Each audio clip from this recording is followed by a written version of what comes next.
How to deal with breakup. जब इंसान किस्मत में नहीं होता तो भगवान मिलवाते क्यों हैं उससे। देखो जी, हम इतनी बड़ी सृष्टि के ना इतने छोटे से हिस्से हैं, तो हम भगवान की मर्ज़ी पर उंगली उठाने की हमारी गुंजाइश नहीं है। असल बात तो ये है, और हमें ऐसा लग रहा है कि उसे मिलवाया क्यों, क्योंकि अभी हमें समझ में नहीं आ रहा। लेकिन मुझे स्ट्रॉन्ग मेरा बिलीफ है, आपकी लाइफ में जो भी आता है ना, चाहे वो थोड़े देर के लिए आए, चाहे ज़्यादा देर के लिए आए, चाहे आपको रुला के जाए, चाहे आपको हंसा के जाए, वो आता किसी पर्पज़ से है। और जब उसका पर्पज़ पूरा हो जाता है ना, वो चला जाता है। हम चाहे फिर एड़ियाँ घिसें, रोएं, कुछ भी करें, उसका हमारी लाइफ में जो रोल था वो प्ले हो गया एंड देन वो गया। आप भी अगर ध्यान से सोचोगे ना, वो गया, उससे पहले आप क्या थे, अब क्या हो। या तो आपका वो नाश पीट के गया है, तो आपके कोई बुरे कर्म थे जिनका फल देने वो आया था आपको टॉर्चर करने, कि आपके लाइफ में आया या आई, आपके साथ पूरा बॉन्ड बना लिया, सब कुछ कर लिया, आपके इमोशंस अपने ऊपर खर्च करवा लिए, देन वो चला गया, है ना। तो आपको समझ में आता है कि अच्छा, यहाँ तक जाके भी झूठ हो सकता है। कुछ ना कुछ आपने गेन किया होगा वहाँ से, या तो नॉलेज, या फिर एक सबक आगे के लिए कि हाँ भाई, ये करने से ये हुआ था, अब नहीं करूँगी। तो रोल होता है किसी का। ऑब्वियसली जब हम किसी के साथ अटैच होते हैं ना, तो देखो जब छोड़ के जाएगा किसी भी वजह से, तो बुरा तो लगेगा, रोएंगे भी, सब कुछ। लेकिन अगर ऊपर वाले पे स्ट्रॉन्ग विश्वास रखो ना, अब मुझे आ गया, तो मेरे को समझ में यही चीज़ आती है कि हर कोई, किसी का भी मिलना ना अनायास नहीं होता। ये सब ऊपर से लिखा हुआ आता है। जो भी आपकी लाइफ में आ रहा है वो किसी पर्पज़ से आ रहा है। आपको दुख पहुंचा रहा है, सुख पहुंचा रहा है, किसी पर्पज़ से पहुंचा रहा है। जब तक अपना सबक सीख नहीं लोगे, वो तब तक रहेगा, और जिस दिन उसका रोल पूरा, वो चला जाएगा। तो जो हो गया वो हो गया। बात ये आ रही है ना, किस्मत में नहीं होते तो मिलवाते क्यों हैं। वो क्यों का जवाब आपको इन फ्यूचर में मिल जाता है कि अच्छा, इसलिए आया था वो, या इसलिए आई थी वो। तो अब वहाँ से जो सीखा है उसको कंटिन्यू करके उन गलतियों को आगे रिपीट नहीं करना है। फ्यूचर में आगे बढ़ो, क्योंकि चलता रहता है ये सब चीज़ें। और अब तो कुछ ज़्यादा ही है। अब तो मौसमी बुखार की तरह प्यार और ब्रेकअप हो जाते हैं, तो आपका तो कहना ही क्या। लेकिन अभी भी जो कोई पुराने स्टाइल में कर रहा है भैया, वो तो परेशान रहेगा। इसीलिए मैं कहती हूँ इन सब चीज़ें बेकार की बात है। अपने आप से प्यार करो, खूब जी लगा के अपने आप को सजाओ धजाओ, अपने लिए गिफ्ट खरीदो, मस्त। शादी हो जाए फिर सारी एनर्जी अपने पति या पत्नी में डालो। बेफालतू की चीज़ें हैं, जितना बचोगे उतना सुखी रहोगे।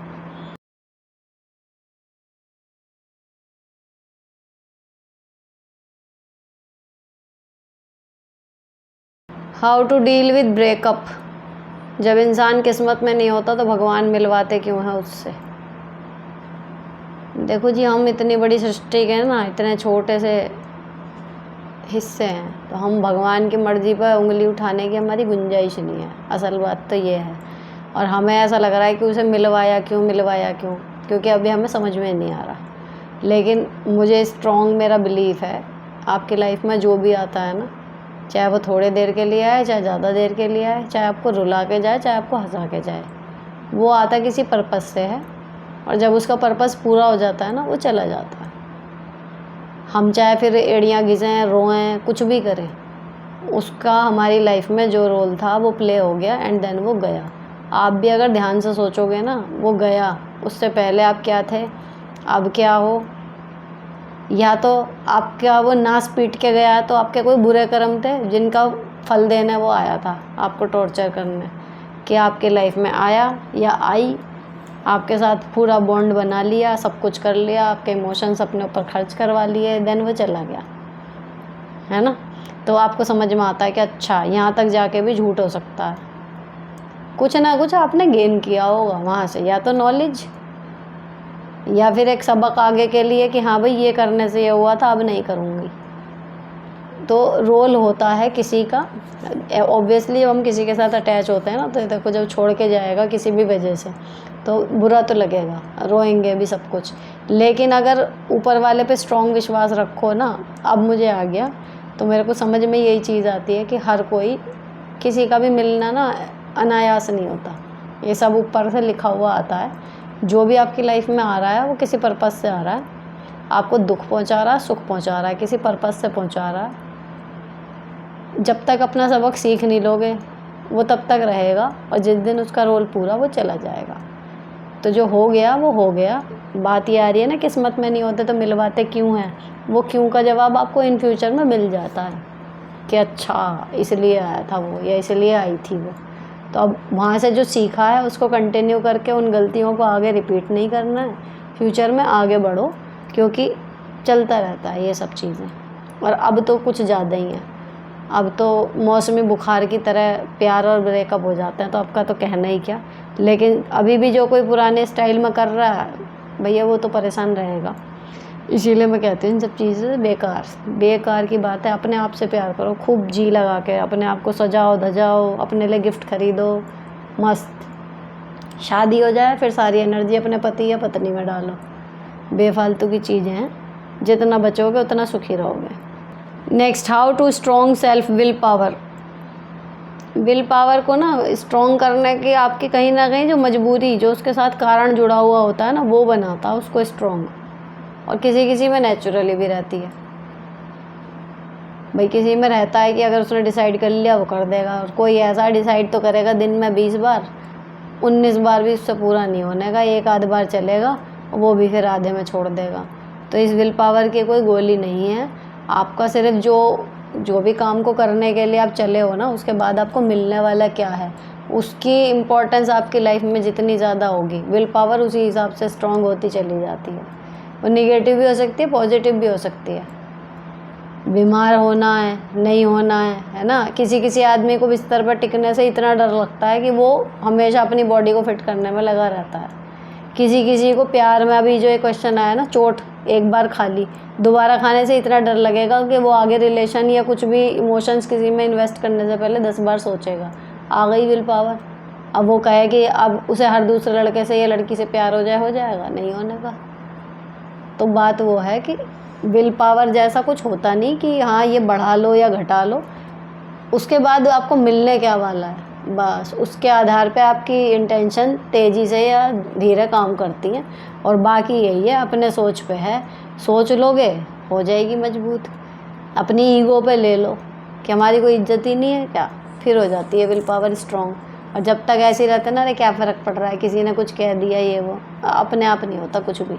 इसको अपनी बेइज्जती से जोड़ दो, फिर हो जाएगी विल पावर स्ट्रॉन्ग। तो ये थोड़ा सा ना निगेटिव उसमें जाके बढ़िया काम करती है विल पावर, जो मेरे साथ है। पॉजिटिव से ज़्यादा पॉजिटिव देखूंगी ना, ये मिलेगा तब शायद ना करूं, लेकिन अगर ये ना हुआ तो बेइज्जती हो जाएगी तब कर जाऊंगी। तो वो चीज़ है। तो आप देखो आपके लिए क्या चीज़ ज़्यादा काम करती है, उसी को अप्लाई करो। एक क्वेश्चन ये आया है कि मैं आपके मतलब हमारे लिए, हमारी फैमिली के लिए प्यार भेजा है। मेन जो इसका प्रश्न है वो ये है कि इस चैनल की मैं वीडियो के शॉर्ट्स बना सकती हूँ। बना लो, उसमें रिमिक्स का या तो वो आता होगा, पता नहीं मुझे, मतलब लॉन्ग वीडियो से शॉर्ट बनाने के लिए आपके पास अगर ऑप्शन आ रहा है, कर पा रहे हो तो करके देखो कोलैबोरेशन में। या रिमिक्स भी मुझे लगता है शॉर्ट वीडियो के साथ ही होता है ना, कि मैं पहले बनाऊँ फिर आप उसके साथ रिमिक्स करो, ऐसा कुछ। तो ट्राई करके देख लो, मुझे पता चल जाएगा कि क्या हो रहा है उसके बाद। Next, how to motivate and self independent now a days, give have a look good, earn and take care of family as well, how to cover these points।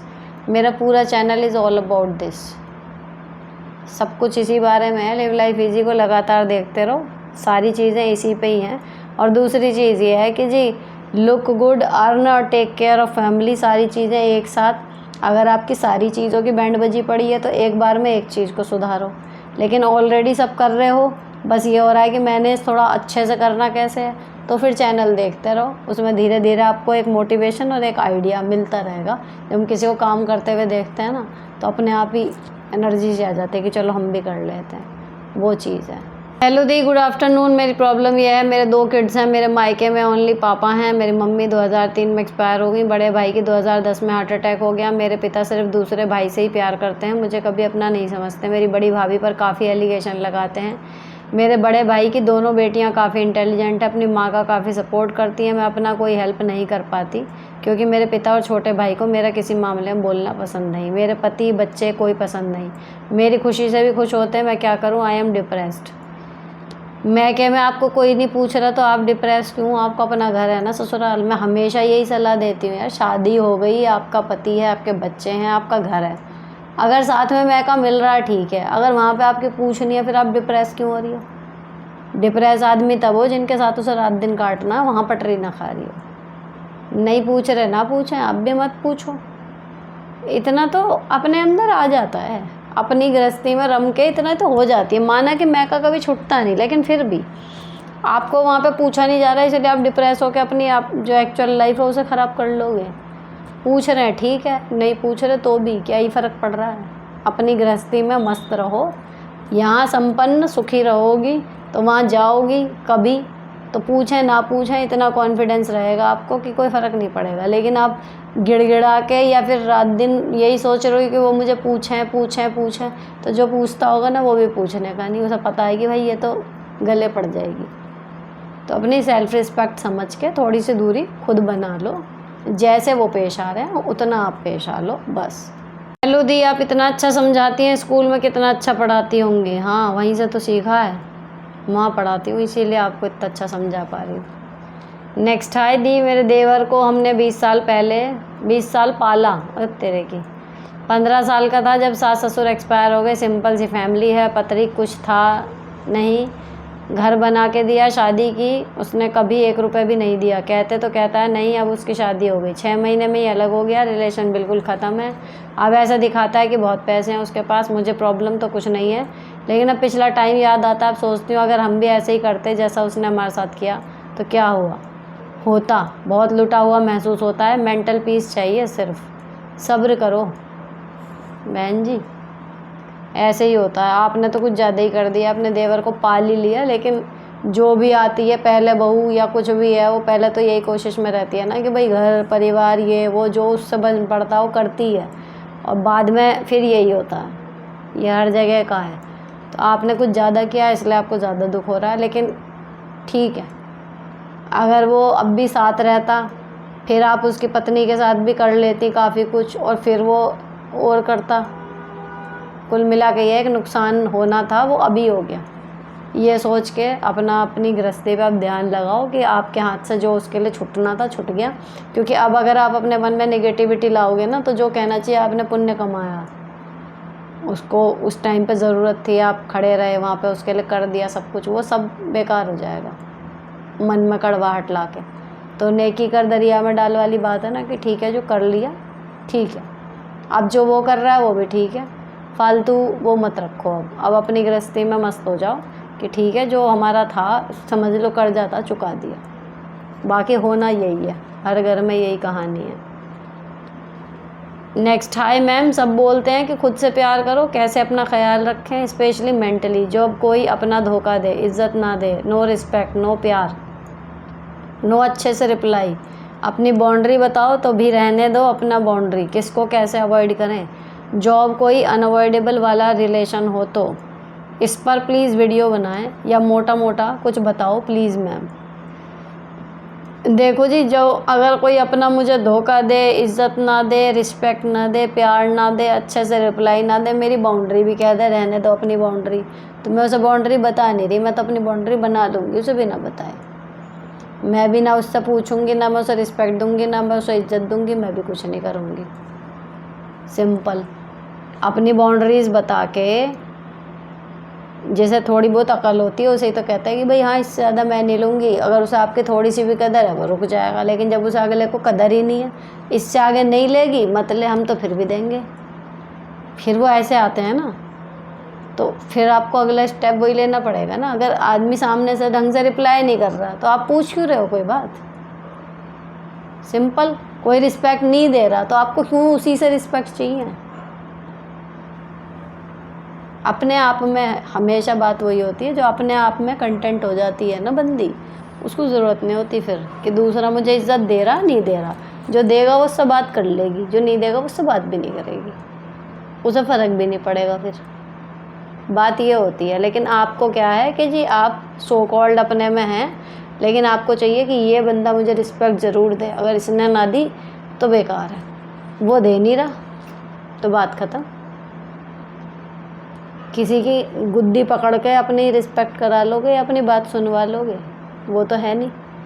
अगर कोई ऐसे आ रहा है तो आप क्या कर सकते हो? उसको बाउंड्री बतानी नहीं है, अपनी बाउंड्री बना लेनी है कि ठीक है। अगर वो गालियाँ निकाल रहा है, आप वहाँ खड़े होकर सुन क्यों रहे हो? बात ये है ना, नहीं जवाब देना बस की मत दो, लेकिन सुन क्यों रहे हो गालियाँ? हट सकते हो ना वहाँ से। कोई जवाब दे नहीं रहा, आप सवाल पूछो मत। कोई प्यार कर नहीं रहा तो आप प्यार मांग क्यों रहे हो? बात ये है। जब अपनी रिस्पेक्ट आप अपनी नज़रों में खो देते हो ना, तो दूसरे से तो भूल जाओ, वो नहीं देगा आपको।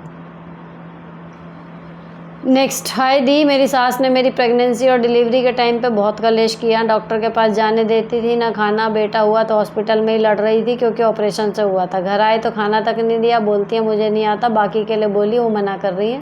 काम करने से मैंने खुद अपना खाना, बच्चे का नहाना, सफाई सब खुद किया। आप बोलती हैं बेशर्मों की तरह कि मेरी तबीयत ख़राब हुई तो सेवा करने को तो आना पड़ेगा।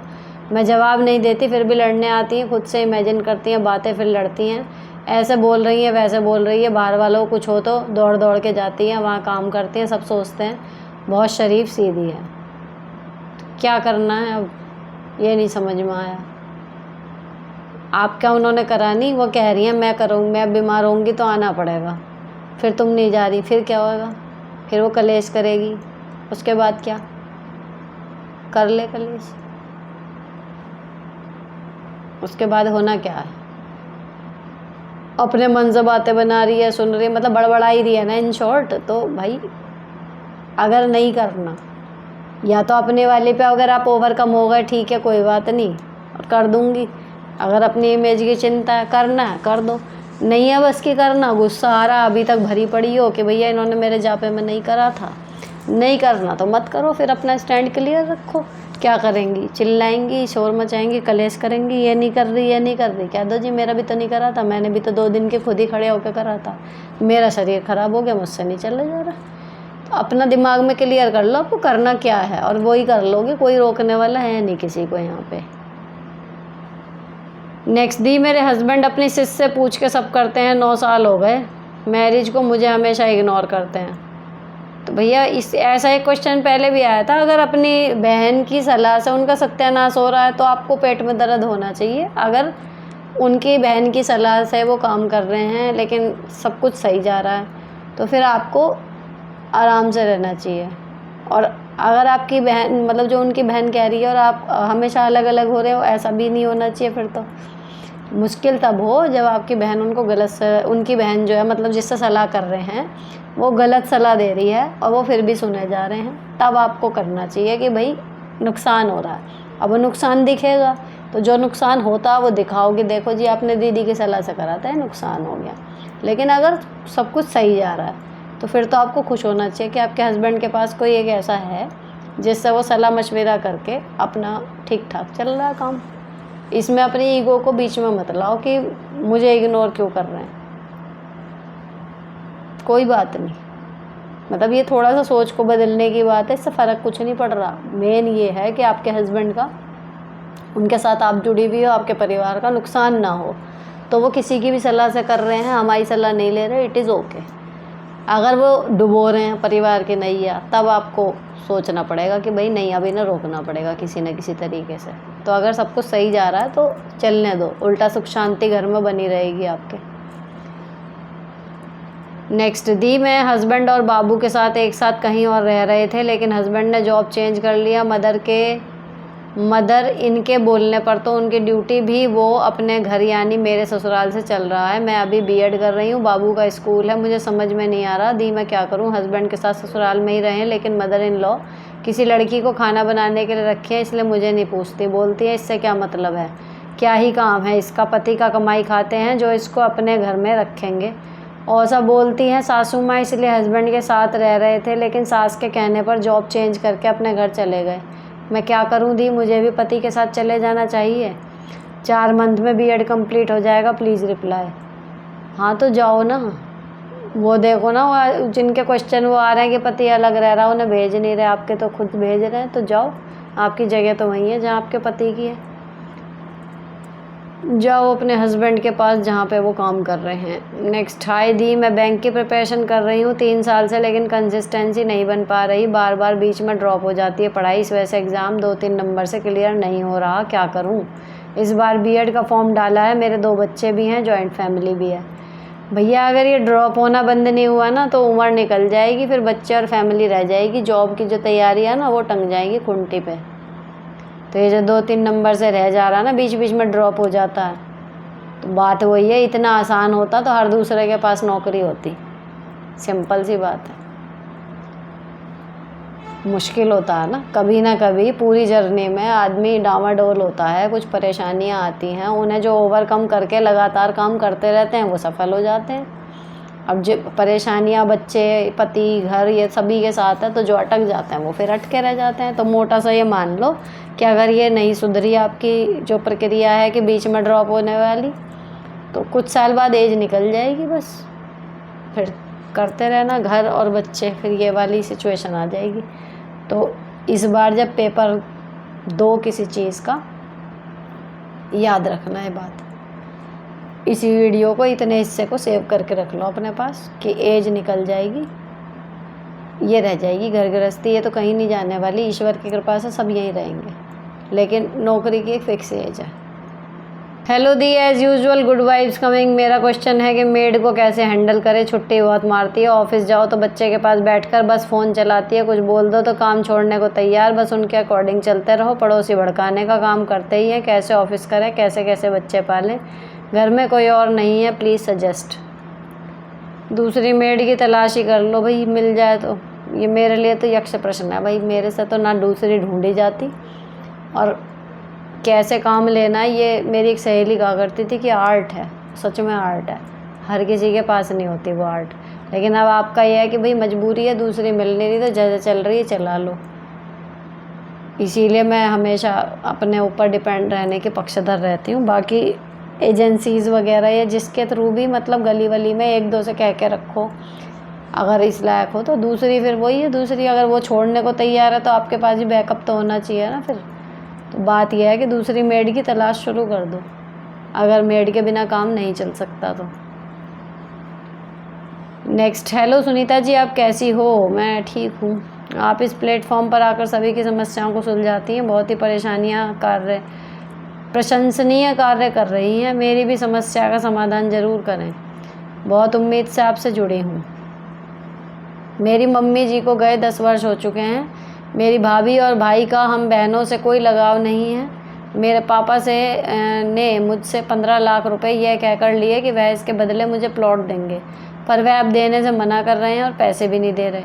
वहीं दूसरी बहन को उन्होंने एक बड़ा प्लॉट उसके नाम कर दिया। 3 साल हो गए, अपनी मर्जी से उन्होंने हमें नहीं बताया, मैं क्या करूं?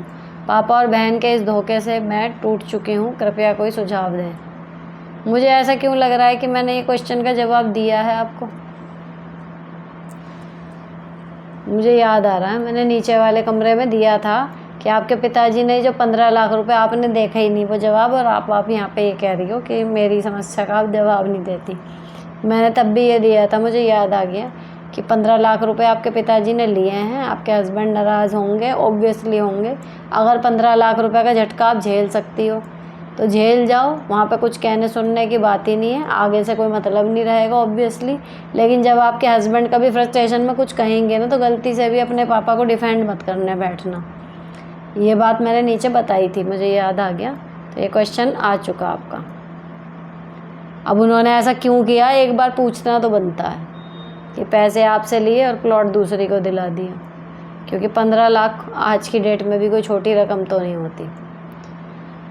नेक्स्ट, थैंक यू दी फॉर रीड माई क्वेश्चन। दी, बच्चा एक 10th में, दूसरा 6th में है। 10th वाला पढ़ाई में वीक है, मैं एवरेज स्टूडेंट रही हूँ। नेट वाला क्वेश्चन, ट्यूशन वगैरह लगा के देख लो भाई, हर बच्चा एक साथ होता नहीं, बात तो यही है।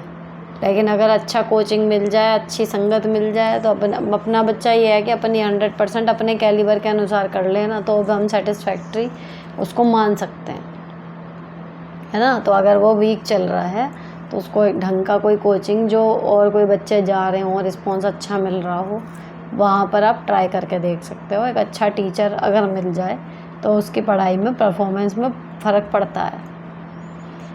Next, hi ma'am, kindly create a video with 50-20 practical life lesson. ये मैंने पढ़ा था, अभी मैं नहीं कर पाई हूँ।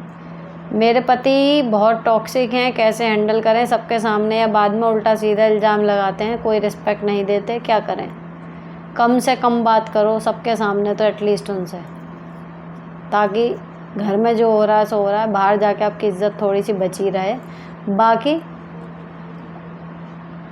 घर में जब वो बात करें इस तरीके की तो आप अपनी आवाज़ धीमे रखें, लेकिन उनसे पूछें तो सही, जो इल्ज़ाम लगा रहे हैं कि कहाँ देखा, क्या देखा, कोई सिर पैर है बातों का या नहीं है। अच्छा, कुछ आदमी बिना सिर पैर के भी लड़ते हैं, मैं आपको बताऊँ, ऐसा नहीं है कि ज़रूरी है सिर पैर हो ही, सिर पैर नहीं होता।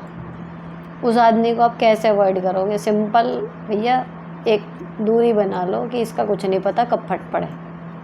माना कि मैरिटल लाइफ की तो बैंड बज जाती है, लेकिन सुकून का रास्ता यही है, उसके मुंह कम से कम लगो। नेक्स्ट, आप थोड़ा सा और हेल्दी हो जाइए, सुंदर लगेंगी। हेल्दी नहीं, फिर ये कहिए थोड़ा सा मोटे हो जाइए क्योंकि हेल्दी तो मुझे लगता है मैं हूँ। जितने भी हेल्दी के मापदंड होते हैं वो सब सही आते हैं मेरे। नेक्स्ट, हेलो दी, मेरे ससुर ड्रिंक करते हैं रोज़ और फिर गाली देते हैं। मुझे प्रॉब्लम यह है कि वो दारू की बोतल और बाकी सब सामान मुझसे मंगाते हैं। वह मुझसे हर रोज़ पकोड़े बनवाते हैं दारू के लिए, पहले बोतल लाने को कहते हैं, फिर पीने के बाद उसे रखने के लिए। मुझे खाना बनाते हुए बीच में सब काम करने पड़ते हैं। मुझे दारू से बहुत नफरत है। हस्बैंड को कहा तो कहते हैं कोई बड़ी बात नहीं, लेकिन मुझे बिल्कुल अच्छा नहीं लगता।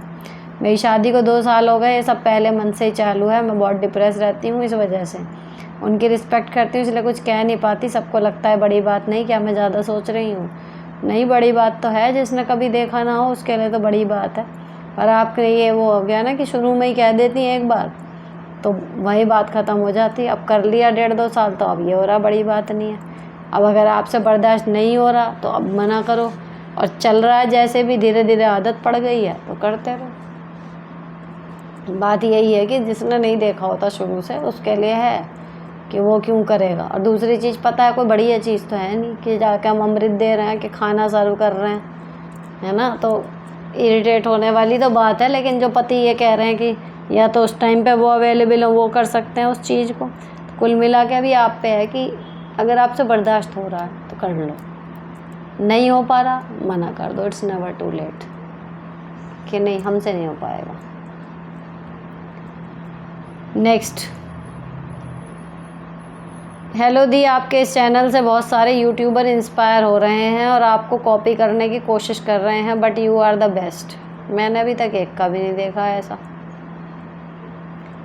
नेक्स्ट, दीदी, मेरा भाई बहुत टॉक्सिक सेल्फिश है, रिश्ता न रखने वाला, पापा नहीं है, मम्मी एक छोटी बहन। आप कहती हैं गर्ल्स के पास मौका होता है मैरिज करके लाइफ स्विच करने का, तो ये हमारी सिटी में अच्छा लड़का मिल रहा है, मुझे डर रहता है मेरा भाई मेरी फ्यूचर लाइफ इंटरफेयर ना करे। सबको गंदा बोलता है हमेशा, हमसे भी गाली गलौज करता है। तो मैं सोचती हूँ मेरी फ्यूचर लाइफ बेटर हो, यहाँ से पीसफुल रहे, यहाँ से कम हो पर सुकून और प्यार हो। कुछ सजेशन दीजिए। कर लो, भाई का वहाँ पे जितना आप चाहोगे उतना दखल रहेगा, उससे ज़्यादा नहीं रहने का। अगर आपका भाई वहाँ जाके कुछ परेशानी करता है, निगेटिविटी करता है, आपके पास पूरा हक होगा उसे कहने का कि जा तू अपने घर जा।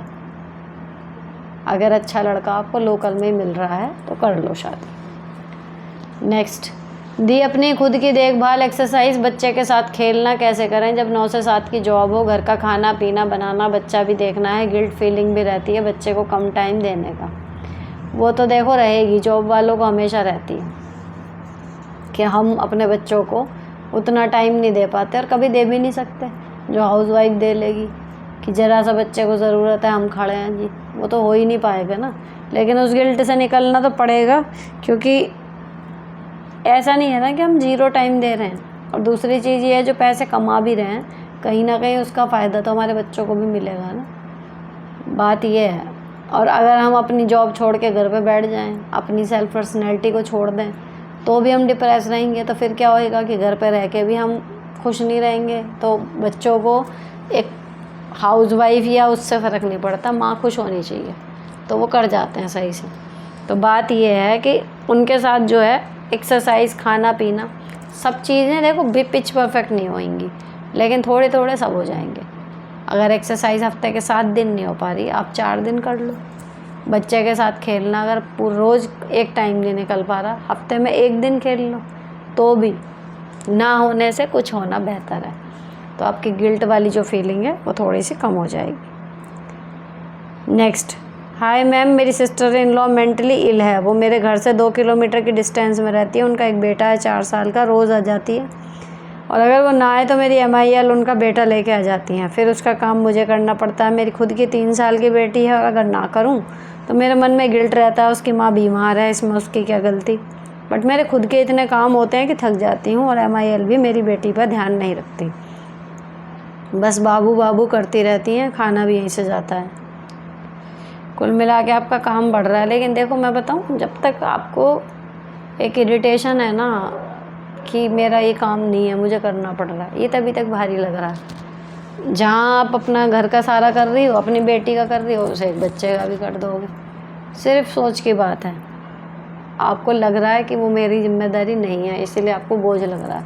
अगर उसकी जगह आपका अपना बच्चा होता, आपको फ़र्क भी नहीं पड़ता, आप फटाफट से दोनों के लिए बनाती है। एक हैबिट हो जाती है ना, तो जब डेली या कहीं ऑलमोस्ट डेली कही है, तो बच्चे के लिए तो देखो आदत पड़ जाती है। उसको पूरा दिल खोल के प्यार करो, आपका स्ट्रेस कम होगा और उस बच्चे को सही से माहौल मिल जाएगा। रही बात उनका खाना भेजने की, ये वो, अगर वही बीमार है तो भेज ही नहीं पड़ेगा। अब जब तक सास है वो तो अपनी लड़की के लिए करेगी। अगर आपका कभी शरीर चल ही नहीं रहा, बीमार हो, कुछ है, या इतनी परेशानी हो रही है कि आपका अपना ही बनना मुश्किल हो रहा, उस दिन आप बोल सकते हो। तो अगर सासू माँ बनाने लायक है उस दिन वो बना ले, नहीं तो बाहर से मंगा के भिजवा दो। क्योंकि देखो, जो चीज़ 1 आध दिन की होती है ना, उस पर तो बात करनी बनती है, लेकिन अगर डेली कोई चीज़ हो रही हो, फिर उस पर एक तरफ होना बहुत ज़रूरी है। जब हो ही रहा है तो या तो एडजस्ट कर लो, या फिर बिल्कुल कि भाई या तो मेड लगा लो, वो खाना वाना बना देगी, मुझसे नहीं हो पा रहा, मेरा काम ज़्यादा हो रहा है ना। अब आप कर भी रहे हो, खिलस भी रहे हो, इसलिए बीच में फंसे हुए हो। एक साइड हो जाओ, या तो करना है पूरे मन से करना है, नहीं करना है मेड लगा लो, उससे बनवा लो। जी नमस्ते, मैं खुद सिटी में घर बनवा रही हूँ, फिर भी टाइम निकाल कर वीडियो देख लेती हूँ। Thank you ji. नेक्स्ट, मेरी मम्मी भी भाभी को ज़्यादा प्रायोरिटी देती हैं, लेकिन मेरी भाभी उसका फ़ायदा उठाती हैं, उसकी कुछ इज्जत नहीं करती, जब चाहे मजाक बना देती हैं, जब चाहे डांट देती हैं। जैसे चप्पल बाहर निकाल दो, क्या तुम कर दोगे, झाड़ू पोछा, एक्स्ट्रा बहुत सी बातों पर क्या बोलना चाहिए मुझे। मेरा बेटा वहाँ पर था तो ऐसा ही करा उसने, क्या वो बात बताकर कुछ की या नहीं, मुझे बहुत बुरा लगता है। समझ में नहीं आया आपका प्रश्न मुझे, किसका मजाक बना रही है भाभी, ये चीज़ मुझे समझ में नहीं आई, या मैं पढ़ नहीं पाई ढंग से। लेकिन अगर कोई मजाक मजाक में आपकी बेइज्जती करता है तो आपको भी मजाक मजाक में उसका जवाब देना है, बस सिंपल इसका इलाज ये है। नेक्स्ट, नमस्कार Sunita di, looking beautiful, thank for video. अपनी समस्याएं कमेंट नहीं कर पा रही हूँ। एपिसोड 86 में कमेंट था, उसका जवाब नहीं मिला। 88 सुन लिया, बट बहुत कुछ आपकी हर एपिसोड से सीख कर सुधार तो कर रही हूँ। और 2, आज भी मैं आपका एपिसोड सुनने बैठी तभी मुझे ऊपर एक चैनल स्टॉगिक वेव में एक टैग लाइन दिखी, आकर्षक महिलाओं की 10 आदतें, उसे सुना। वो मेरी लाइफ की बेस्ट महिला आप ही हैं, वो सभी लाइंस आपके लिए ही हैं। दी एक बात, और मेरी देवरानी ने मुझे बहुत ही मेंटली डिस्टर्ब कर रखा है, मेंटली, और मैं हो भी रही थी।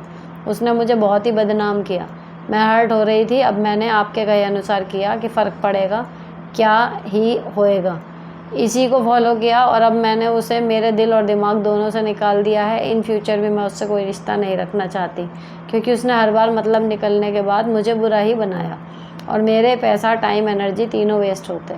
ऐसा उसका कुछ भी बिगड़ता था तो मैं बेकार हो रही थी। अब मैं खुद में पहले वाली ही ब्यूटीफुल सी बलजीत को वापस लाने की कोशिश में लगी हूँ, और ये सब आपकी ही कृपा है। थैंक्स डियर दी सो मच। क्या मैं सही जा रही हूँ? Reply please. कमेंट लंबा हो गया, पता नहीं आप पढ़ोगे भी या नहीं, sorry the, love you so much. पढ़ लिया मैंने, और ये मैं एज अ सक्सेस स्टोरीज़ को कंसिडर करूँगी कि फाइनली दूसरे के व्यवहार से आप अपने आप को जो खो देते हो, उस चीज़ से आप बाहर निकल गए, मुबारक हो।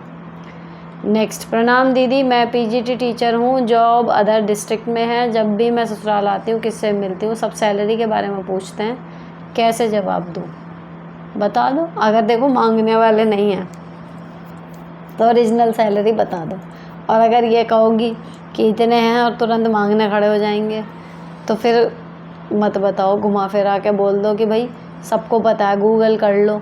अरे किसी से किसी की सैलरी नहीं पूछनी चाहिए, या फिर बस हो जाता है काम जैसे नॉर्मल लोग बताते हैं, मेन ऐसे बता दो।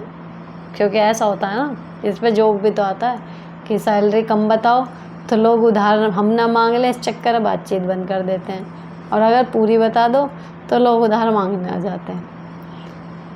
तो ये है, तो वो मैंने ज़्यादातर लोगों को ऐसे कहते हुए सुना है कि अरे बस चल रहा है काम, भले वो कितना ही कमा रहे हो। नेक्स्ट दी, मैं अपने हस्बैंड के किसी रिलेशन में नहीं जाना चाहती, फिर वो झगड़ा करने लगते हैं, फिर हम जाना पड़ता है। क्यों नहीं जाना चाहती भाई, जाया करो, मज़ा आता, जाया करो। नेक्स्ट, हेलो दी, मेरे हस्बैंड शहर से बाहर जॉब करते हैं, शादी के बाद से ही मुझे सास ससुर के साथ ही रहती हूँ, एक बेटा है, बेटा के होने के बाद उसी में बिज़ी हो गई हूँ, स्कूल की छुट्टी रहती है तो हस्बैंड के पास जाती हूँ। ससुर ने एक दुकान खोला है, सास ससुर दुकान में बैठे हैं, मैं पूरा घर संभालती हूँ, बेटा कोई भी पढ़ाती हूँ, सब ससुर चाहते हैं कि मैं दुकान में भी बैठूँ, पर मैं नहीं बैठना चाहती, सासू माँ हेल्प नहीं करती, सासू माँ काम के मामले में बहाने करती हैं, दुकान में भी हेल्प नहीं करेंगी, मैं क्या करूं, मुझे अपने लिए भी टाइम नहीं मिलेगा, मुझे बुक रीडिंग पेंटिंग का मन करता है, हस्बैंड को बोली तो वह नाराज़ जाते हैं, मैं क्या करूं। ये तो तय है, खैर बैठोगी तो फंस तो जाओगी, लेकिन नहीं है आपका मन तो मत बैठो, क्योंकि देखो दोनों ही बातें हो सकती हैं, या तो आप दुकान में बैठो, घर का काम उस हिसाब से कम कर दो, है ना, फिर ये है, लेकिन दुकान पे फिर आपका दोपहर का रेस्ट वेस्ट वो सब हो जाएगा, तो सोच समझ के डिसीजन लो इस टाइम पे कि अगर बिल्कुल भी मन नहीं है ना तो शुरू ही मत करना, क्योंकि एक बार शुरू कर दिया तो फिर धीरे धीरे घंटे बढ़ते जाएंगे। और या फिर ये है एज अ ट्रायल, आप बैठ लो, देखो क्या पता आपको भी अच्छा लगे, है ना। पर बात वही होएगी कि पहले घर का करिए, फिर यहाँ बैठ जा, फिर वो आराम कर लेंगे, उसमें तुम दुकान में बैठी होंगी, फिर शाम को आके घर का करोगी, ये स्थिति बनने के बहुत ज़्यादा चांसेस हैं। तो अभी सोच समझ के स्टार्टिंग में ही अगर मना करना है तो अभी करना। झगड़ा वाली कुछ रही है, कहते मेरे से नहीं हो पाएगा, मैंने सोच कर देख लिया खूब, तो अभी स्टार्टिंग में कम होएगा, लेकिन एक बार बैठने लगी फिर मना करा, वो बेकार हो जाएगा। तो क्लियर हो जाओ सोच समझ के कि बैठना है नहीं बैठना है। Next, hello ma'am, I am a big fan of you, thank you जी, बहुत टाइम से आपके व्लॉग देखती हूँ, मेरे क्वेश्चन का प्लीज़ रिप्लाई करना। मेरा बेटा है 3 साल का और एक 3 मंथ का, अभी CCL पे हूँ, बहुत थकी हुई रहती हूँ, कुछ शेड्यूल नहीं बन पा रहा, पूरा दिन घर फैला रहता है, काम करने तक का टाइम नहीं मिलता, हस्बैंड फुल सपोर्टिव हैं, सासू माँ भी अच्छी हैं पर मन नहीं मानता, बॉडी थकी रहती है, चिड़चिड़ी रहती हूँ, हस्बैंड से भी बार बार लड़ाई करती हूँ, बाद में बहुत गिल्टी होती हूँ। कोई शेड्यूल बताएं, एक एपिसोड इसी पे बताएं, आपने कैसे मैनेज किया था आपके बच्चों के टाइम पे, छोटे छोटे बच्चों के साथ कैसे मैनेज करें घर, और जब बॉडी में एनर्जी भी ना हो तो। देखो मैंने कैसे मैनेज किया था, मेन आप ये जानना चाह रही हो, मेरे बच्चे हुए थे इनफर्टिलिटी के बाद, तो मेरी तो खुशी का ठिकाना था नहीं। और जो ये आप मेरी मशीन जैसी बॉडी देख रहे हो ना कि बिल्कुल मशीन की तरह मैं काम करती रहती हूँ सुबह से लेकर रात तक, वो मेरे बच्चों की ही देन है।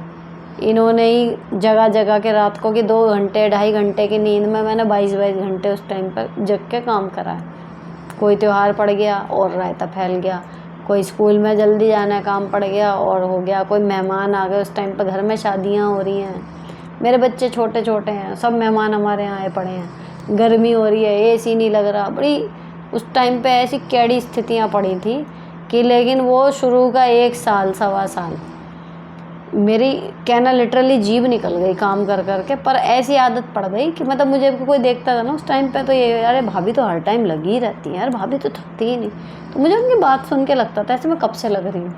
तो कंटिन्यूस, क्योंकि 2 थी, लगातार काम करना, नाम मात्र की नींद आ रही है, रात भी जग रहे हैं, दिन भी जग रहे हैं, स्कूल भी जा रहे हैं, वो कर करके आदत पड़ गई, और वो आदत अभी तक मेंटेन है। अब अगर काम कम हो जाता है तो मैं बीमार होने लगती हूँ, बात ये है। तो ये जो हो रहा है ना आपके साथ की एनर्जी आपकी डाउन है, मेन हो सकता है डॉक्टर में दिखा लो, किसी पोषक तत्व की आपके शरीर में कमी हो रही हो। हमेशा चीज़ें मेंटली नहीं होती। भाई डिलीवरी हुई है, पता नहीं आपने बाद में हरीरा वरीरा खाया नहीं खाया, मैंने तो वो खूब खाया था, तो मेरे शरीर में तो जान आ गई थी, है ना। बच्चे आ गए हाथ में, मेरे जीवन का कलेश छूट गया, तो मैं मेंटली फ्री हो गई थी।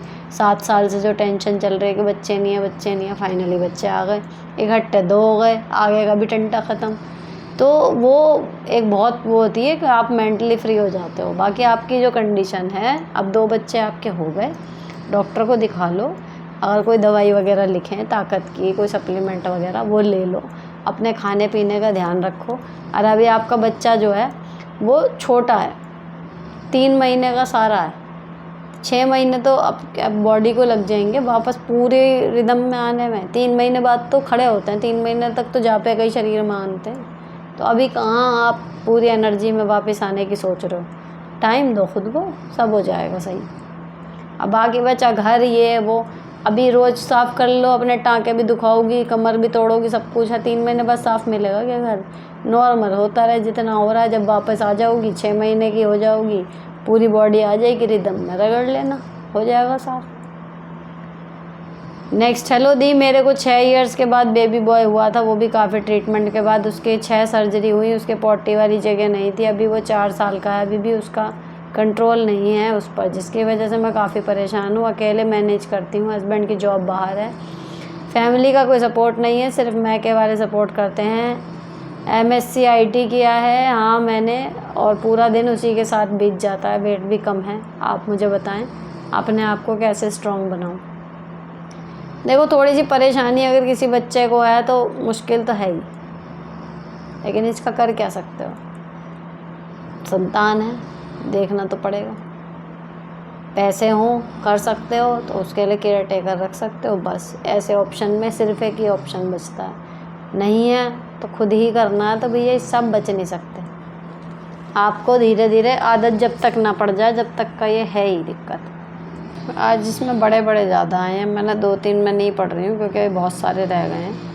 नेक्स्ट है, प्लीज़ हेल्प करो, मैंने पहले आपकी एडवाइस ली, कंपनी ज्वाइन की, बट बॉस गाली देने वाला है। मैंने कंप्लेंट की पर कुछ नहीं हुआ, क्या करूं? छोड़ दूं जॉब या दूसरी देखूं?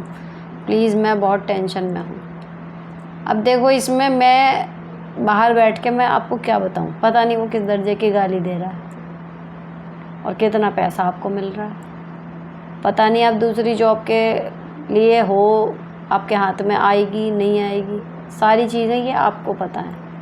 अगर आपको कॉन्फिडेंस है आपको दूसरी जगह जॉब मिल जाएगी, तो फिर ऑब्वियसली आपको गाली सुनने की कोई ज़रूरत नहीं है। लेकिन अगर आपको दूसरी जॉब नहीं मिलेगी, अभी आप ढूंढ ही रहे हो, और जो पैसा आपको सैलरी में मिल रहा है वो आपके घर के सर्वाइवल के लिए ज़रूरी है, तो वो गाली क्या उससे आगे की चीज़ भी देगा ना, तो भी आप लोगे।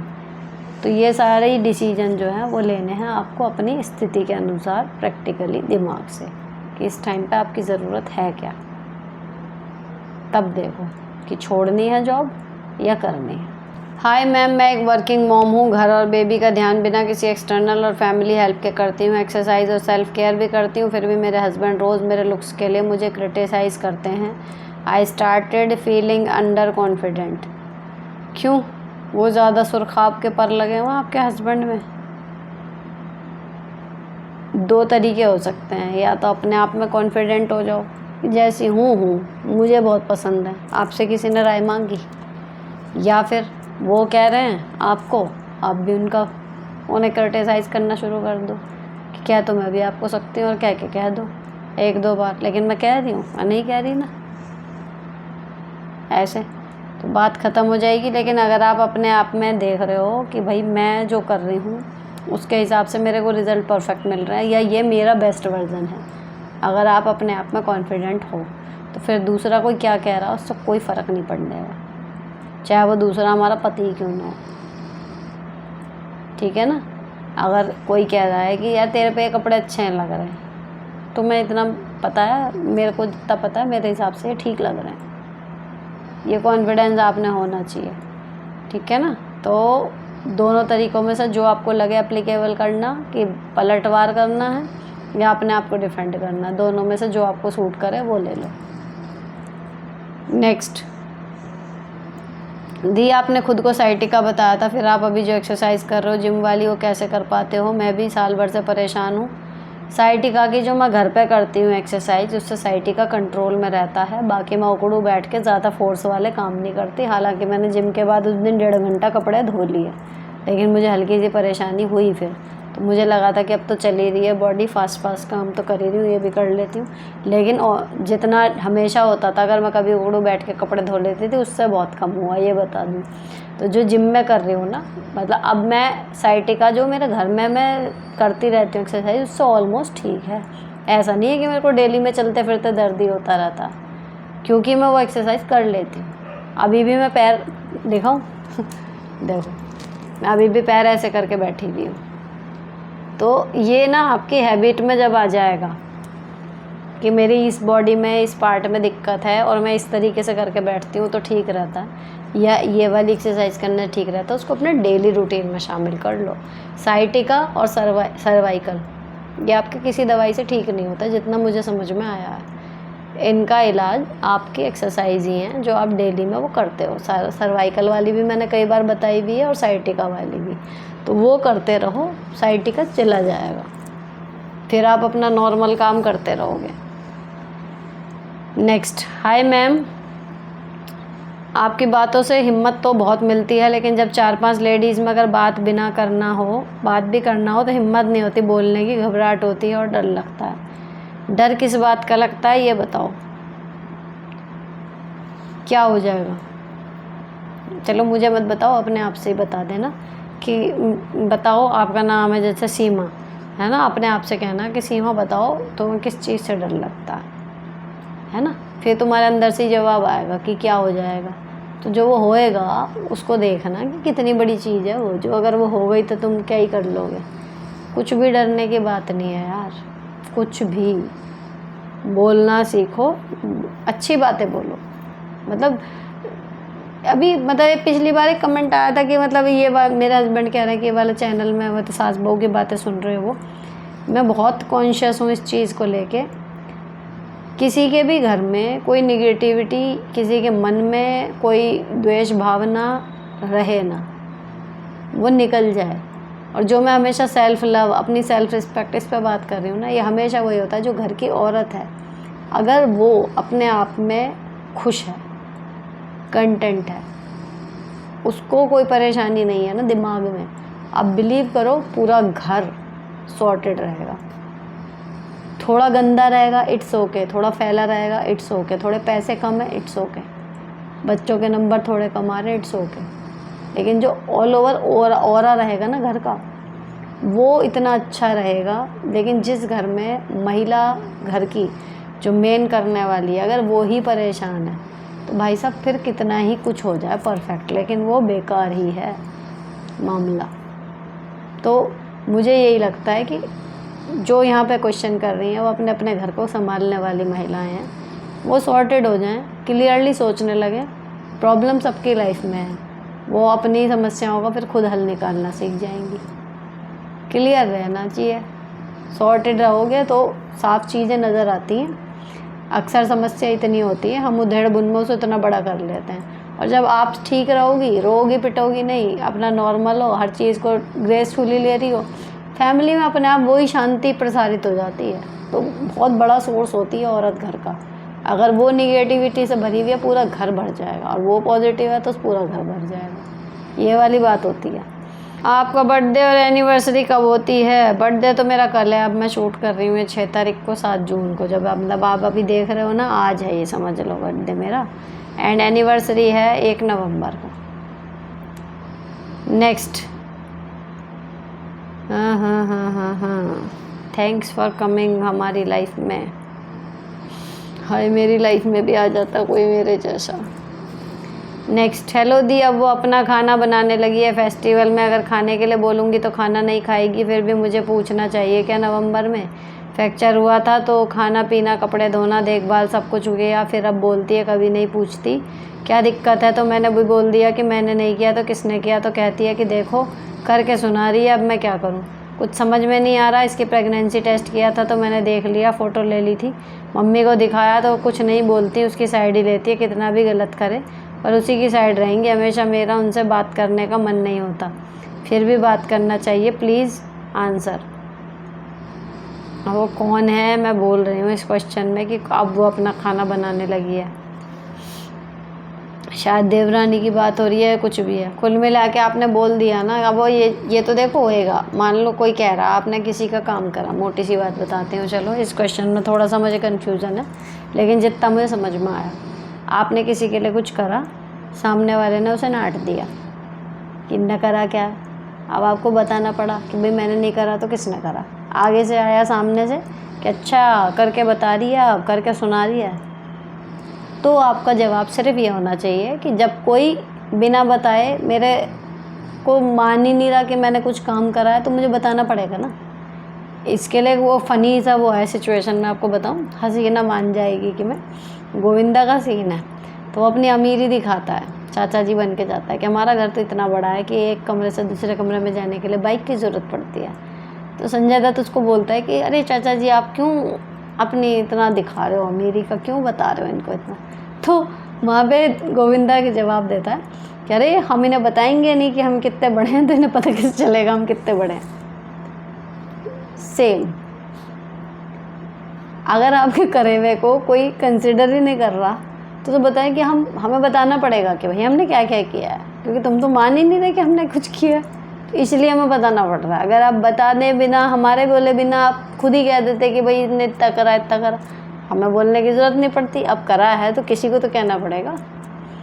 तो बात ये फ़नी सी है, लेकिन आप अपने घर में देखना किस तरीके से कही जा सकती है। गिल्ट में मत आओ कि जी करके गा रही है। अरे कर हमने करा तुम गा देते तो हमें नहीं गाना पड़ता। अब तुमने तो गाया नहीं तो कोई तो गाए, वरना हमारा तो करा हुआ बेकार हो क्या। हाय सुनीता जी, आज मैं परेशान हूँ। मेरा बेटा 10 साल का है और कोई बात नहीं मानता, गुस्सा बहुत करता है। प्लीज़ कोई उपाय बताएं। देखो उपाय बताऊँ इसका, अगर जब लगे बच्चा हाथ से निकल रहा है, कहना नहीं मान रहा, जब ये 10 से 12-13 वाली उम्र है, अपने बच्चे के साथ ना खूब सारा टाइम बिताना शुरू करो। उस टाइम पे 2-1 दिन के लिए उसकी लाइफ में झांको कि क्या चल रहा है, और अपनी लाइफ का भी उसको थोड़ा सा बताओ कि आप क्यों नहीं दे पा रहे उसको टाइम, या आपको कैसा फील होता है उसके लिए, है ना। थोड़ा सा उससे थोड़ा ज़्यादा टाइम स्पेंड करो, थोड़ी से ज़्यादा बात करो। ये एक सूचक है कि हमारा बच्चा हमसे दूर होता चला जा रहा है, हमारे बीच में वो बॉन्ड ख़त्म होता जा रहा है। अगर वो हमारी एक भी बात नहीं मान रहा तो आपको उससे बात करनी है। 2-3 दिन उसके साथ खूब टाइम बिताओ। भले वो शुरू में इरिटेट होएगा, भागेगा कि नहीं मुझे बात नहीं करनी, ये वो, लगे रहो उसके साथ आराम से। उसे कोई लेक्चर नहीं देना, कुछ नहीं, अपनी बातें सुनाओगी। चल कोई बात नहीं, तू मत बता, पता है जब मैं 10 साल की थी ये था ये था, या अभी मेरे को पता है ऐसा लग रहा है, या डैडी ऐसे कह रहे थे, वहाँ पे हम जाएंगे, ये है वो है ना, या आज डैडी बड़े खुश थे, या फला जगह हम गए थे। मतलब कुछ भी अपनी बातें करना शुरू करो। अगर वो नहीं करता, धीरे धीरे वो भी चालू होएगा। तो वो जो डोर टूटने को है ना, उसको पकड़ लो, आ जाएगा वापस अभी। नेक्स्ट, दी यूट्यूब में अपने लिए क्या इम्पोर्टेंट है। मतलब इतने सारे टेक्निकल चैनल, समझ ही नहीं आता क्या क्या सीखें, किससे बात माने। आपने 3 चैनल हैं जो तीनों ही चल रहे हैं, तो प्लीज़ सजेस्ट में क्या आना चाहिए, क्या क्या सीखें वीडियो बनाने के लिए, जिससे कम टाइम में ही जल्दी ग्रोथ मिल जाए। भैया एडिटिंग सीखो, और क्या है, एक विज़न होता है, आप अपने ऑडियंस को, व्यूवर्स को क्या दिखाना चाह रहे हो। अगर आपका दिमाग नहीं चल रहा, तो जो भी आप जिस जोन की वीडियो बनाना चाह रहे हो, उस जोन में सक्सेसफुल हैं ऑलरेडी, उनकी वीडियो देखो किस तरीके से वो कंटेंट को अपने दिखा रहे हैं, और उस तरीके से हम कैसे दिखाएंगे वो एडिटिंग है, उसे सीखो फिर कि हमने शूट तो कर लिया, या वो किस एंगल से शूट कर रहे हैं। ये चीज़ें हैं। जब से मैं यूट्यूबर, एज अ यूट्यूबर मैं अपने को मानने लगी हूँ कि हाँ मैं हूँ यूट्यूबर, तब से जो टीवी देखने का नज़रिया है ना, मैं अक्सर शॉर्ट फिल्म से ही देखती हूँ, क्योंकि लंबा टाइम बहुत कम होता है। तो लंबी पिक्चर कोई पकड़ भी ली तो या तो कोई ऐसा हो कि फ्री टाइम है, या फिर ये है कि 1-1 घंटे की, फिर या आधा घंटे की 2-3 बार में देख के जब ख़त्म होती है। और किसी दिन नहीं उठा गया तो उस दिन मेरा फिर अगले दिन तक का शेड्यूल गड़बड़ा जाता है। लेकिन जब मैं उसे देखती हूँ ना, मूवीज़ तक में भी अब मेरा एंगल पे ही ध्यान रहता है कि कैमरा किस एंगल से रखा है, या ये कैसे एडिट करा होगा, या ये कैसे किया होगा। तो वो एक चीज़ है कि आप जो दिमाग में आपके चल रहा है वो एग्जैक्ट वीडियो में दिखाई दे रहा है वो चीज़ या नहीं दे रही। तो वो बस ये है कि एडिटिंग आपको मेन है कि सीखनी चाहिए कि हाँ किस तरीके से मैं अपने जो मेरी बात है मन की उसको मैं पेश कर पा रही हूँ, वहाँ पे व्यूवर्स तक भी वही बात एग्जैक्ट उसी वे में पहुँच रही है नहीं पहुँच रही। टैगलाइन ये है। और दूसरी जो है, जो टेक्निकल वीडियो हैं अगर आपको सारे नहीं समझ में आ रहे मत देखो सारे, है ना, लेकिन एक दो जो रिलायबल्स हैं, टेक्निकल योगी है, स्प्रेडिंग ज्ञान है, जिनका मैंने पर्सनली मतलब मैं अभी भी अगर मैं कहीं अटकूँगी तो शायद मैं इन दोनों के ही चैनल खोल के देखूँगी कि हाँ ये क्या आई है या कोई नया अपडेट है। मान लो वैसे तो अगर आपकी इंग्लिश इतनी पढ़ी लिखी अगर आप हो कि इंग्लिश आपको समझ में आती है तो वो जब अपडेट आता है तो वो सब लिख के आता है प्रॉपर, उसमें समझ में आ जाता है। कभी अब ज़रूरत पड़ती ही नहीं किसी टेक्निकल चैनल को देखने की, लेकिन फिर भी अगर कुछ नया आता है तो मैं इन दोनों में से ही किसी की वीडियो देखूँगी। तो बात ये, सबको मत सुनो, वो कन्फ्यूज़न क्रिएट होता है, लेकिन एक दो को देखो और फिर समझ में आ जाती हैं चीज़ें कि अच्छा ये होना है। नेक्स्ट, मेरी सास मुझे बहुत ताने मारती है, मेरे हस्बैंड मेरे सास की बात मानते हैं, नंद की ही मेरे घर में चलती है, मैं क्या करूं? ये तो भाई देखो एक बड़ा प्रश्न है जो सभी की लाइफ में होता है, उसमें हमें स्ट्रॉन्गली अपने आप को रखना आना ही पड़ेगा। औरों से ज़्यादा मजबूत हमें बन के रहना पड़ेगा, क्योंकि हम एक तरफ हैं, बाकी के चार एक तरफ हैं और हमारी लाइफ उनसे जुड़ी हुई है, हमें उनकी सेवा भी करनी है। तो उनसे कहीं ज़्यादा मजबूत हमें दिमागी तौर पे होना पड़ेगा। कुछ टाइम बाद स्थिति बदलेगी, ऐसा नहीं है, आपका आएगा टाइम अगर आप स्ट्रांगली उसकी तरफ कोशिश करते रहोगे। अभी जो आपके काम है वो करते रहो, फालतू बात कोई बोले थोड़े थोड़े बीच में जवाब दे दो, इट्स ओके। ये नहीं होना चाहिए कि आप पंचिंग बैग बन गए, आता जाता आपको पीट के जा रहा है ना। तो ये भी उन्हें पता होना चाहिए कि भाई सुन लेती है लेकिन कभी इसको बुरा लग गया तो पलट के जवाब भी दे देगी। काम अपना करते रहो, अपनी हॉबीज़ डेवलप करो, अपने साथ टाइम बिताना सीखो, अपने आप में मस्त रहना सीखो। सबसे ज़्यादा जो चोट लगती है ना ऐसे लोगों को उसी से लगती है कि यार इसको तो फ़र्क ही नहीं पड़ रहा। आपको उस चीज़ में पहुंचना ही पड़ेगा अगर आपको अपनी इज़्ज़त वापस पानी है तो अपने आप में मस्त रहना सीखो। Hello Sunita ji, I have a big dilemma now days, please पढ़ लेना in block letter. I am a teacher, school के पास ही रेंटल रूम लिया है, हस्बैंड को काफ़ी दूर जाना पड़ता है जॉब के लिए, तो takes in time 2 hours to reach his office. इसकी वजह से वो 10 बजे तक घर आते हैं, फिर ड्रिंक करते हैं, खाना बहुत लेट यानी 12:30 तक खाते हैं। मुझे जागना पड़ता है खाना निकालने के लिए, वो खुद से नहीं निकालते। मुझे बहुत गुस्सा आता है क्योंकि सुबह जल्दी फिर उठ नहीं पाती, मैं स्कूल के लिए भी लेट हो जाती हूँ। जब भी लड़ाई होती है बोलते हैं तुम्हारी वजह से मैं इतना ट्रैवलिंग कर रहा हूँ, हर चीज़ के लिए यही बोलते हैं। What should I do? Should I leave my job and stay near his office? मुझे लगता है वो फिर जिसकी आदत ड्रिंक करने की है तो वो जल्दी भी घर आ जाए तो भी लेट ही खाएगा सोएगा, तो मैं क्यों छोड़ूँ जॉब? असमंजस में हूँ। बिल्कुल सही कर रहे हो आप, क्योंकि वो यही करेंगे जो आपको लगता है। रही बात इसकी कि खाना निकाल के देने की, 1 दिन 2 दिन 3 दिन जब आप नहीं उठोगी देने के लिए अपने आप लेंगे, भूखे तो सोएंगे नहीं। कितने दिन रहेगा इंसान भूखा? सिंपल बोलो कि भाई नहीं चलता शरीर, मुझे इतनी देर की नींद चाहिए तो चाहिए, नहीं हो पाता। बहुत सारी लेडीज़ हैं जो करती हैं इस तरीके से, लेकिन एक टाइम के बाद मैंने उनको देखा है मेरे फ्रेंड सर्कल में भी कि फिर उनका शरीर टिकने लगा जब 40 को छूने से पहले ही बज गई बैंड शरीर की। उसके बाद उन्हें वो करना पड़ा कि भाई खुद ले लो, मुझसे नहीं हो रहा। तो थोड़े दिन मुंह बने लेकिन फिर लेने लगे लोग। तो बात यह है, अगर इतनी डिस्टर्ब आपकी बायोलॉजिकल क्लॉक उस वजह से हो रही है ना, तो आप मना करो और कह दो कि वो बना के रख दिया है, प्लीज़ आप गर्म कर लेना, मुझसे नहीं हो पाएगा, बस। नेक्स्ट, हेलो मैम, मेरी प्रॉब्लम यह है, मेरा बेटा 4 साल का 8 मंथ का बहुत छोटा चंचल है और जहाँ मैं रहती हूँ रेंट पर, वो वहाँ बहुत सी फैमिली रहती है। बहुत बच्चे की वजह से मुझे कोई बात नहीं करता। बेटा बहुत उद्दंड है, मैं भी नहीं चाहती कि ये कुछ ऐसा करे जिसकी वजह से हम लोग नफ़रत करने में किसी लड़ती भी नहीं हूँ। कोई कुछ शिकायत करता है तो मैं अपने बच्चे को ही डांटती हूँ, फिर भी लोग मुझे सुना देते हैं और कोई मुझे बात भी नहीं करता। कोई सल्यूशन बताएं जिससे बच्चे को सुधार सकूँ और किसी से रिश्ता भी ना ख़राब हो। मैं बहुत इमोशनल टाइप की हूँ, लोगों को बात दिल पर लग जाती है, प्लीज़ बताएं मैं ऐसा क्या करूं। अपने बच्चे के साथ भाई ज़्यादा से ज़्यादा खुद टाइम बिताओ जितना पॉसिबल हो सके। अगर वो बाहर जाके दिमाग ख़राब करता है, औरों के साथ शैतानी करता है, उसको अपने साथ रखो जितना हो सके। और बाकी मुझसे ज़्यादा बेहतर कई पेरेंटिंग कोच हैं, अब ये नहीं पता उनकी एडवाइस काम करती है नहीं करती है। 1-2 बार मतलब 2-2 3-3 मिनट की मैंने उनकी वीडियो कई बार आ जाती हैं तो मैं सुन लेती हूँ, ऐसे हुआ है।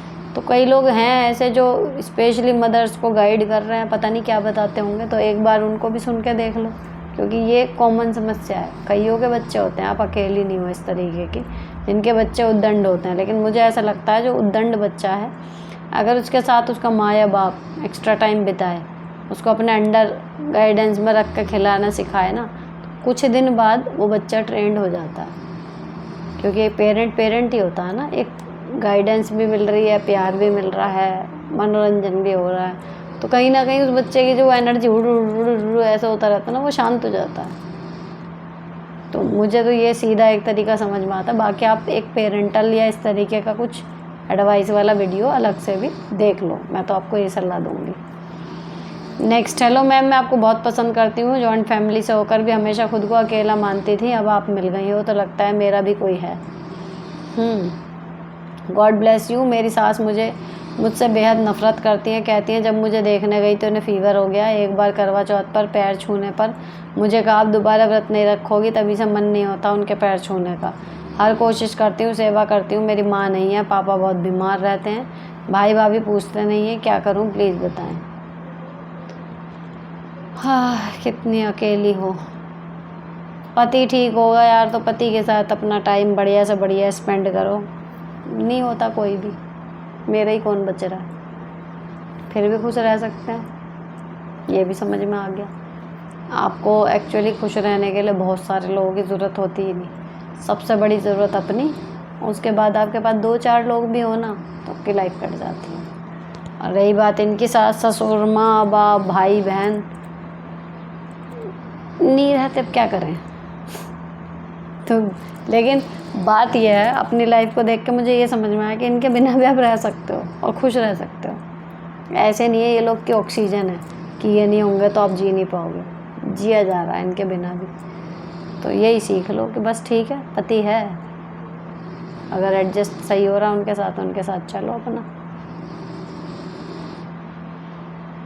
Next, good morning ma'am, last time आपने मेरा आंसर किया था कि सिर्फ खर्च की बात है तो चलने दो, अगर टर्म्स ठीक नहीं है तो चिंता करना। मेरे हस्बैंड के बीच कभी बनी ही नहीं, शुरू से इन लॉज का इंटरफेयर रहा हर मैटर पर, बट इसके साथ हस्बैंड शक्की डिसरिस्पेक्टफुल भी है, घर और बच्चे की कोई जिम्मेदारी नहीं लेते, ऊपर से सास ससुर अपने घर शिफ्ट तो हुए बट बीच में आकर या फ़ोन पर कुछ ना कुछ इंटरफेयर करते रहते हैं। रिसेंटली मुझे कह रही थी कि बच्चे को क्रैच में क्यों डाला है, हस्बैंड बात बात में टॉन्ट करके प्रेशर बनाते हैं ताकि मैं इन लॉज को बुला लूँ। मैं ये नहीं चाहती, उन्होंने मुझे हर तरह से परेशान कर रखा था। Now I am at 30% more peace but husband remain same. बस उसे 30% को तो मेन रखो, लेकिन भाई हस्बैंड को छोड़ना बड़ी चीज़ है। सारी कोशिश अपने ढंग से पहले कर लो, तब उस चीज़ के बारे में सोचना। रिश्ता ख़त्म करना हस्बैंड के साथ इतनी आसान चीज़ नहीं है और ना ही कोई ढंग की चीज़ भी है, क्योंकि मान लो इनसे छोड़ोगे दूसरा, क्या ही फ़ायदा है कि दूसरा बिल्कुल परफेक्ट निकल के आएगा हस्बैंड मटीरियल। तो जो भी हैं, अब वो प्रेशर बना रहे हैं, बनाने दो, आप मत लो प्रेशर। तो जो उनके साथ इन लॉज का आपके साथ बन रहे हैं टर्म्स, वो ठीक है, बाकी जिम्मेदारी नहीं लेना, ये वो जितना हो सके अपने आप कर लो, जो आपसे भी ना हो लेट इट बी। थोड़ा सा मतलब ढील दे दो कि ठीक है मेरे हिसाब से, क्योंकि अभी मेन आपको अपने रिश्ते पे ही काम करने की ज़रूरत है। और यकीन मानो रिश्ता ठीक हो गया ना, बाकी चीज़ें अपने आप सही हो जाएंगी। तो जिन जिन चीज़ों को लेके झगड़े होते हैं ना, उन चीज़ों को अवॉइड करो। इन लॉज को बुलाने वाली बात है, उस पर रहते हैं तो, लेकिन बाकी चीज़ों को अवॉइड कर लो। कहीं ना कहीं आपके हस्बैंड को आपके साथ मतलब ठीक सा लगना चाहिए, आपका रिलेशन ठीक हो जाएगा तो फिर सब सही हो जाएगा। नेक्स्ट, मेरे पास सवाल बहुत हैं, आज एक पूछती हूँ, बाकी नेक्स्ट टाइम। मैं घबरा जल्दी जाती हूँ छोटी बात से। एग्जांपल, अगर मैं किचन में काम कर रही हूँ, कोई मीन्स मेरा बेटा हस्बैंड पानी पीने भी आ जाए तो मैं चौंक जाती हूँ। अंधेरी डार्कनेस, लिफ्ट बंद, जहाँ कुछ नुकसान लाइक लाइट ख़राब हो गई तो भी। I am 45 years old but अब ये सब चाहे मैं 6 साल की बेटी में आ गई है तो इसे कैसे समझाऊं जब खुद ऐसी हूँ। तो अब यही बात है कि उसको समझाने के लिए आप उसके सामने एक्टिंग करो स्ट्रांग होने की, वरना एज इट इज़ डर आपकी बेटी में जाएगा ही जाएगा। उसके सामने एक्टिंग करो थोड़ी बहादुर बनने की, फिर धीरे धीरे आप सच में बहादुर हो जाओगे। नेक्स्ट, हेलो दी, मेरे 2 बच्चे हैं, छोटा बेटा 1.5 का, बेटी 7 की, अकेली बहू हूँ, सास ससुर के साथ रहती हूँ। घर का सारा काम करके दोपहर में थोड़ा सा टाइम मिलता है। रोज़ ट्राई करती हूँ कि रात को देर तक स्टडी करूँ गवर्नमेंट जॉब के लिए, बट 10 बजे तक बच्चे सोते हैं। बेटा रात को बहुत बार उठता है, सुबह भी 5 बजे तक उठ जाता है। रात को इतनी नींद आती है कि समझ नहीं आता, बैठे बैठे ही सो जाती हूँ। फिर दूसरे दिन गिल्ट होता है स्टडी क्यों नहीं किया। अभी थोड़े दिन में एमए के एग्ज़ाम है, कैसे नींद को कम करके स्टडी कर पाऊँ। नींद तो आपकी ऑलरेडी कम मिल रही है, आप उसकी बजाय ना दिन में पढ़ो। जब बच्चे टीवी या फ़ोन देख रहे हो या खेल रहे हो बाहर किसी के साथ, अपना 1-1.5 घंटा तब निकालो। शोर के साथ पढ़ने की आदत डाल लो इन शॉर्ट, क्योंकि जैसा शेड्यूल है ना, रात को नहीं पढ़ पाओगे। अपनी बॉडी के साथ कहाँ तक खिलवाड़ करोगे, ये है। नेक्स्ट, आप मेरी इंस्पिरेशन बन गई हो, बहुत अच्छी हो। मेरे भाई की बहू ने मेरे हस्बैंड की और मेरी इंसल्ट की। मैं उनसे मतलब नहीं रखती, ना मेरे भाई भाभी रेस्पेक्ट करते हैं, पर मेरी बाकी बहनें सब जानकर भी भाई की बहू से बात करती हैं। सब कुछ जान के भी मैं क्या करूं। मेरी बहनों की आंख पर पट्टी बंधी हुई है भाभी के नाम की। वो भाभी के लिए मुझे इग्नोर करती हैं, जबकि भाभी अनकाइंड भी उनका भी बुरा दूसरों से करती है। प्लीज़ हेल्प, क्या करूँ। आपका जो मन कह रहा है आप अपने लिए कर रही हो, आपकी बहनों का जो मन कह रहा है वो अपने लिए कर रहे हैं। आप और आपकी बहन अलग अलग यूनिट हैं, एक नहीं है, ठीक है। आपका नहीं है मन मत रखो, उनका है रखने दो। आप उस वजह से अपनी बहनों से मत तोड़ना। ये बड़ी बेवकूफ़ी करते हैं, वो बच्चों वाली हरकतें बड़े भी करते हैं कि मेरे से रिश्ता नहीं है तो तू भी मत रख। नॉर्मल रहो। आपको भाभी से बात नहीं करनी, नहीं करो। बहन से करनी है, बहन को उन दोनों से करनी है, दोनों से करने दो। उनके ऊपर अपना ज़ोर मत चलाओ, क्लियर हो जाओगे बिल्कुल अलग। नेक्स्ट, दी, मेरी पड़ोसन टॉक्सिक है, बिना बात के मेरे घर के मामलों में कमेंट करती है। पहले जबरन सिर पर चढ़े आ रही थी, मैंने बोलचाल बंद कर दी तो उल्टा सीधा बोलने लगी। फिर बीच में 1 साल के लिए गाँव चली गई थी, अब वापस आकर फिर से उसने बिना बात के मुझे परेशान करना शुरू कर दिया। वो ऐसा इसलिए कर रही है क्योंकि मैंने उसकी लड़की को अपने घर में आने से मना कर दिया, क्योंकि बदतमीज़ है। वो अपनी बेटी को उसी की संगत में नहीं डालना चाहती। प्लीज़ बताएं क्या करूं। घर के मामलों पे कमेंट ही तो कर रही है, घर में घुस तोड़ी रही है। बोलने वालों को कौन रोक पाया। आपने अपने लिए जो सही लगा आपने कर लिया, और अब उसको वो छटपटाहट हो रही होगी कि भाई उसको आदत होगी दूसरों के घर के मुद्दों में बोलने की, घुसने की, प्रायोरिटी लेने की। वो उसको मिल नहीं रहा तो अब कुछ तो करेगी ना वो, ये वाली चीज़ है। तो आपने जो अपने लिए कर लिया ना, वो स्ट्रांगली अब उस पर बने रहो, और एक आध बार अगर कर सको तो उसकी भाषा में उसे जवाब दे दो, फिट कर दो उसे एक बार, तो फिर सही हो जाएगी, काफ़ी हद तक कम हो जाएगा उसका, ठीक है ना। अब ये थे एपिसोड 103 के 100 से ज़्यादा सवालों के जवाब, और इसमें आज मैंने 5-6 छोड़े हैं, क्योंकि इतने सारे बड़े बड़े पढ़ने के बाद भी 6-7 थे जो बड़े थे, जो मैंने छोड़ दिए 5-6। उनके लिए क्षमा। उम्मीद करूँगी कि वो अगले में अपना क्वेश्चन थोड़ा छोटा करके लिख दें ताकि मैं पढ़ पाऊँ। फ़िलहाल ये एपिसोड यहीं पर ख़त्म हो रहा है। अच्छा लगा हो चैनल को सब्सक्राइब कर देना, आपके किसी जानने वाले के मतलब का लगे उसे भेज देना, शेयर कर देना। कोई पर्टिकुलर पार्ट अच्छा लग रहा हो उसको क्लिप बना लेना, वो भी आपके पास सेव भी रहती है, आप उसे शेयर भी कर सकते हो अगर अपने व्हाट्सएप वगैरह पे आपको चाहिए लगाने के लिए, ठीक। तो यहाँ पर ये एपिसोड ख़त्म कर रही हूँ, मिलते हैं नेक्स्ट एपिसोड में। Till then stay beautiful and stay sorted always.